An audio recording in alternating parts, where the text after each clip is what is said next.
Yung, for example, in 2024, some 200 plus billion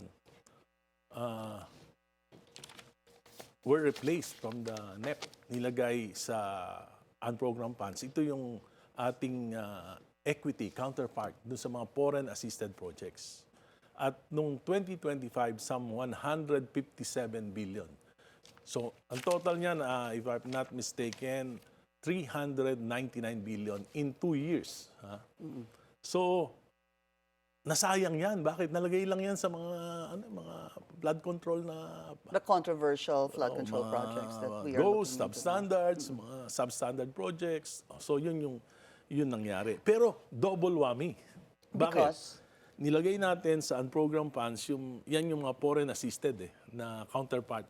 So, nung nailagay na yan sa foreign assisted, hindi nagamit. Hindi na i-release yung pondo na yung loan. Bakit? Kasi kailangan may counterpart na pondo. So, anong nangyari? Yung subway na lang natin, 2 project na lang, ibabanggitin ko.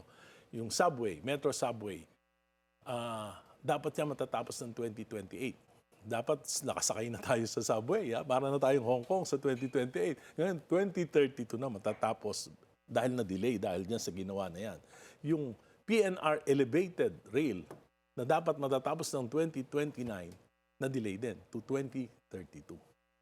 Pero ang pinakamasakit doon, dahil sa delay na yan, mag-i-increase yung cost. From 1.3 trillion yung 2 project na yan.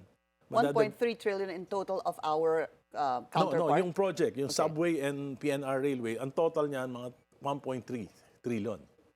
So, dahil, coming from the DOTR, nung tinanong ko nung budget hearing, gano'n itataas niyan because of the delay? Because of commitment penalties, saka yung increase in prices of labor and materials, madadagdagan ng 20%.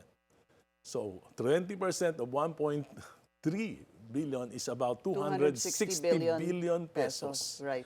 Additional expenses. Dahil lang sa kagaguhan ng gobyerno na inalis yung mga importanteng project, nilagyan ng mga pang-kickback na proyekto. Yeah.